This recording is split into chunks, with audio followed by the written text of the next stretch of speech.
survive as long as you're with me. I will survive. I can weather the storm.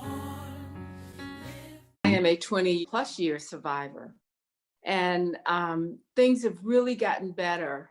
Although I have to say, you always have to be on guard. Recently, I went back in for things that weren't available to me when I was really in the throes of decision making. So I've gone back for genetic testing, and I am now taking tamoxifen again. And so it's cancer has evolved, breast cancer particularly has evolved for the better for women. And so you never stop having cancer. It's just like you said, when were you diagnosed? And you just have to continue to be aware and fight it.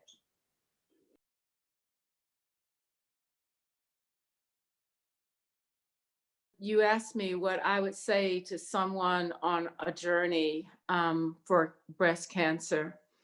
You know, I tell the story often that when I discovered that I had breast cancer, I called my mom and she said, you know, let's just pray together because that's what's going to make a difference. And we did. But one of the things that I think that her prayer gave to me was the ability to stand up and to look at this not as something that was going to bring me down, but something that I could conquer. So I would tell you there is power in yourself to be a believer that you can do this. And I would say, always think that way. Always think that this is something that you can overcome.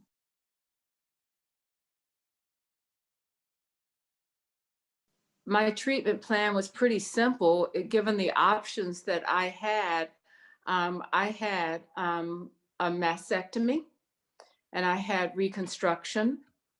Unfortunately, my lymph nodes were not involved or engaged, and I took tamoxifen for 5 years.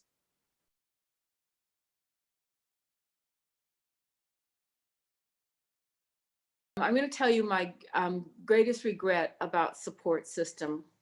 I tried to protect my children from what I thought was going to be something frightening and scary. So I told them about it, but I said, you guys go about your lives. That's an unrealistic expectation. Once you tell your family members, your loved ones, your friends, they're not going to be able to go about their lives. They're going to want to be with you. My greatest regret is that I didn't absorb that right away. However, my greatest success was the idea that I was surrounded by love when I came out of that room, out of that space, and they were there for me. So just, I would say, always know that you can count on people during this time, and the support system is there. You have to be willing to open yourselves up to absorb it.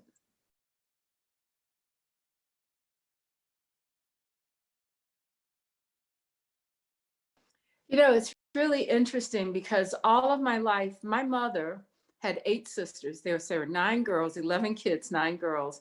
And I had always known that 2 of my aunts died of breast cancer. And I thought that meant that it was a history that was genetic. But the new genetic testing that I've done just this past year said that this is just a coincidence. It's not genetic as they know it now. Now, I think things will be able to be more predictable, but right now, sometimes you're just the luck of the draw. I don't know. I may have had environmental issues growing up. I don't think we'll ever know unless the testing gets better and better and better. So I accept the fact that they're just sometimes life gives you lemons. And then you make the lemonade.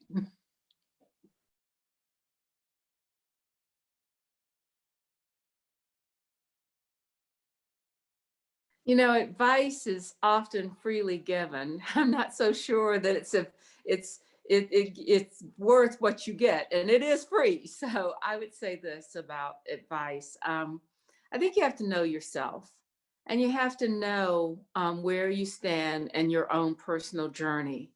So my advice is to take time for self-reflection, to take time to get to know who you are and to begin to work on that, to work from that strength, but also identifying the places where you know that you still have to grow. And it's free advice because I didn't take it myself. And so I tell people all the time that life is a journey, and you just have to really understand where you are individually and make the best of it.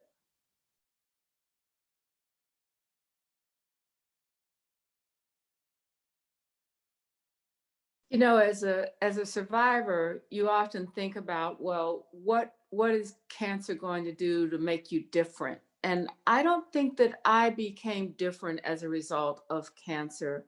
I think I was more resolute about who I was. You know, in my growing up, we were always taught that we could do anything. We knew that there were challenges. We knew being Black was a challenge. We knew that we had to do more than anybody else to get ahead. And so those challenges were there. But at the same time, I think that cancer is just one of those things, like knowing that you're Black, knowing that you're a woman, and knowing you have cancer. That what my life was always about family and faith and the strength of those relationships. I have over 30 first cousins, and I know all of them well enough to be able to call them up and say, hey, this is me, and whatever the request is or the need is or the words are required, they would be there. And so the idea that I've had a family and raised my kids well, that's what makes the difference for me. So I don't think cancer changed me. It probably strengthened me in ways that I already was.